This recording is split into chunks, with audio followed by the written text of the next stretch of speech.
This is Amy with the Bitcoin Brew. We're here on site in Austin, Texas at the AT&T Center.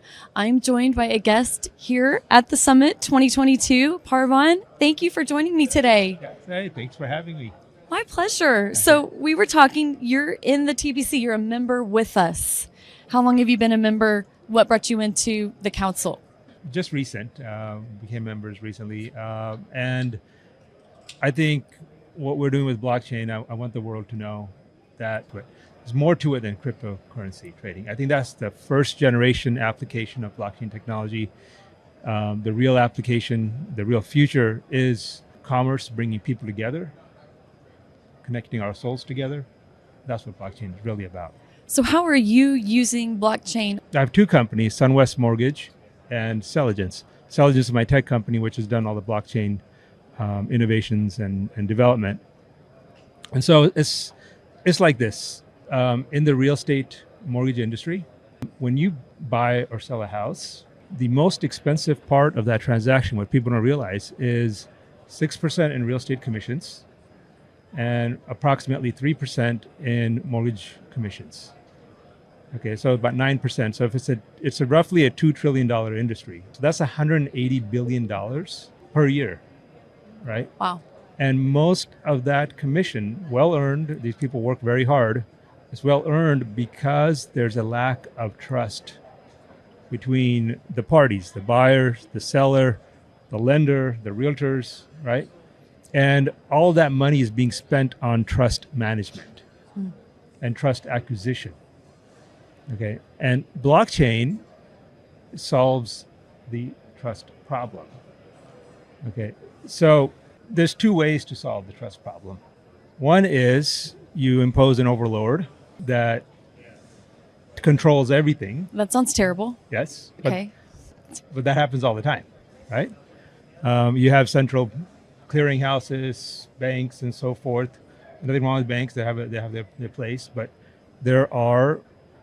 life is full of overlords. There are people that control parts of your commerce. And they're necessary. Obviously, we've seen what happens when something is completely free for all with collapse of FTX. So there is a need for it at some level, but we don't want it to be too much, right? I see. And so the more we can create technologies that pushes truth into our hands, the more efficient the market becomes, the better society performs. I see. So you're talking about the lenders, the realtor, the people who oversee the writing of the terms and whatnot.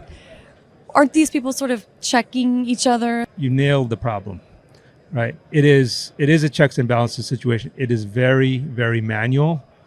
And every time some information changes hands, it's checked and rechecked and rechecked. And that's where all the expenses come in. That's why $180 billion a year is spent on checking and rechecking and rechecking. Because you have to pay these people that are doing all this work. Right. And it takes a long time. I recently signed paperwork on my house. Yeah. It was literally that thick of paper. Did you just buy or did you refinance? I refinanced, honestly, Okay. but bought in 19 and then refinanced. And it's such a rigmarole, so much red tape, so much wasted time. Yes. Tell me how blockchain is going to solve that.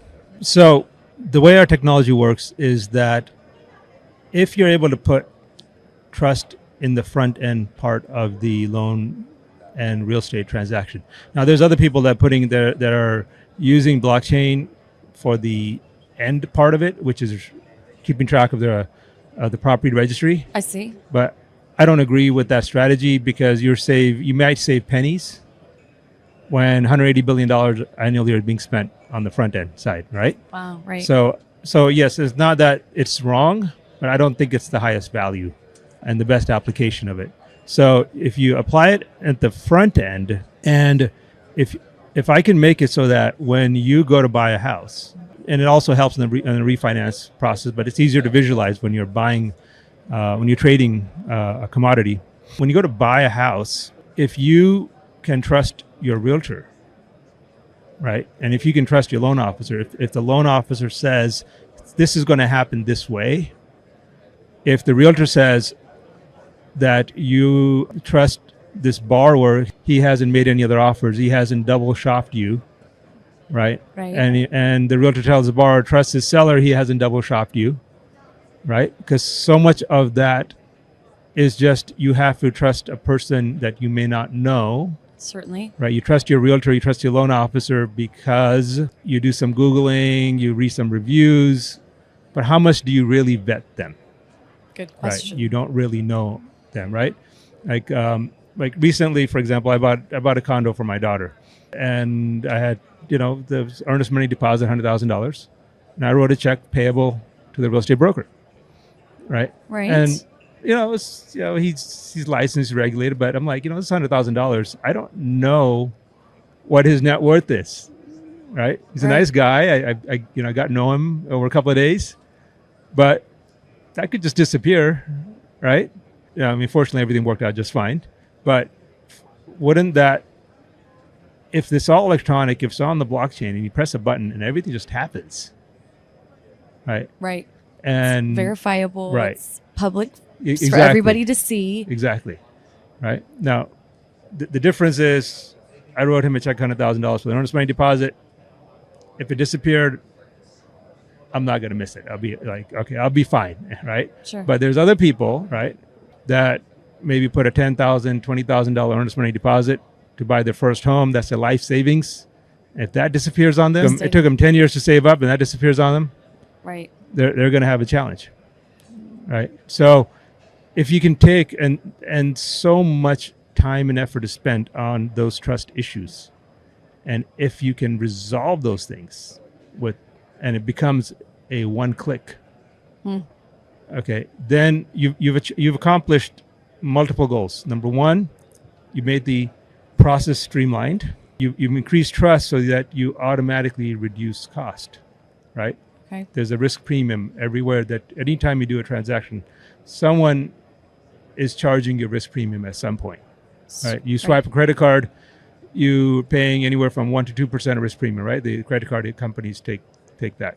Yes. They're taking it from you indirectly because they're charging the merchant. So every time you can reduce risk in something, you reduce a risk premium, and that means you transfer the economics to the consumer. And if you transfer economics to consumer, it makes overall process more efficient. I get that. Yeah. Is this going to be possible to roll out? I mean, because the realtor's going to have to know how to utilize it. The government entities that have the title are going to have to know how to use it. There's so many different chains of command that this will have to go through. Well, that's the beauty of the product, and that's why I have both companies working together. My tech company developing it, and my finance company, which is licensed and regulated, is the primary vehicle of execution. And so the application is so simple to use because it's an AI conversation tool. Oh, wow. So you literally just talk to it and you tell it what you want to do and it does it. Okay, so the true test for a technology to go mainstream is, can grandma use it? Right. Right. Yes. And my mom, who is a grandmother of several grandchildren. Did you try it out on her? She can use it. Test it out? I tested it on her. She can use it. I love that. So what protocol are you using for the blockchain side, the tech piece? Which of the blockchains are you using? We're using Ethereum as the underlying blockchain technology. We use, we don't have the mining problem, the consumption of power, because we're using the proof of authority approach. But it is an innovative approach to using proof of authority. So it's highly scalable and highly secure. I'll talk more about how we're doing the proof of authority. We can add blocks without the risk of tampering, a bad authority. Okay, let me stop you for a second because I've heard of proof of work. I've heard of proof of stake. Proof of authority I've never heard before. What is that? So proof of authority is you have a group of people who are given the authority to give it, to say, okay, this block is valid. Oh, I see. Okay. So it's the members within the network of the chain. Some people have the ability to say this is valid. Authenticate. Got it. Right. Okay. I'm straight. Right. Sorry. Which seems to go against what I said in the beginning about not having anyone central control. True. Right. This is the balance in between. There's a level of central control, there's a level of public, but it's also publicly open. I see. Okay. And the way we've implemented it is it's impossible to have any one of the authorities to commit Cheat to or cheat, yes, cheat. like Right, to right. fudge things. Yes. I get that. And, Okay. and I can talk about that more later as our patents get locked down. How many patents do you have pending? I think we've won a few dozen already. I think we filed in the process of our 60s and been filed. Okay. So do you have properties on the blockchain right now? Do I have properties on the blockchain? Like, do you have this material that you're telling me about, this data? Is it being used right now? It is not being used in production right now. It's in our test environment. We're in the process of building a network of banks into our chain. And we hope to have 400 banks over the next 12 months. Very cool. So then as more banks get added onto our network, the consumer will get more choices because they'll be able to go and get their financing from any of the banks that's on our network, that's on their chain. And each one of them is an authority. So part of the way the problem is solved is that everyone that is an authority is a regulated entity. Okay. And on top of that, there is mechanisms within our chain that automatically detect a bad actor. Okay. So that in case there's an Enron in one of these entities, it'll be detected and kicked out, and the blocks won't be allowed. Best of luck with this project. Will you tell our viewers where can we find you online? The names of your companies? You can find us at askangel.ai. Right. Okay, that's the application. Just go on there, click, and start talking to AngelAi. The first thing you should try with her is just ask for one of these cool T-shirts. I do like that shirt. I love the colors. Yes, the colors are great. Yes. And if you ask her for a T-shirt, she'll mail one to you. Well, perfect. Okay, and then you can ask her any financing and mortgage questions, and she'll answer. The key with AngelAi, what's different about her than everything else, if you go to Google and you ask Google a question, you'll get 10 zillion responses, right? It'll be like instantaneous, but you'll have to figure out what the right answer is. You have to filter it yourself. Right. There's the truth you have to determine. Right. Oh, right. Okay. So with AngelAi, again, she'll only give you one answer. Okay. And the answer she gives you is warranted by SunWest, my finance company. So it's not instantaneous, right? So depending on what you ask her, it could take from seconds to minutes, but you will only get one answer, and it's a warranted answer. Very neat. Okay. So you can start to see how this starts changing the paradigm and how it solves the truth and trust problem right up front. Well, thank you again for joining us. Okay. You can find more interviews on the Bitcoin Brew. Thank you for sitting down with us today. Thank you. My pleasure. Bye.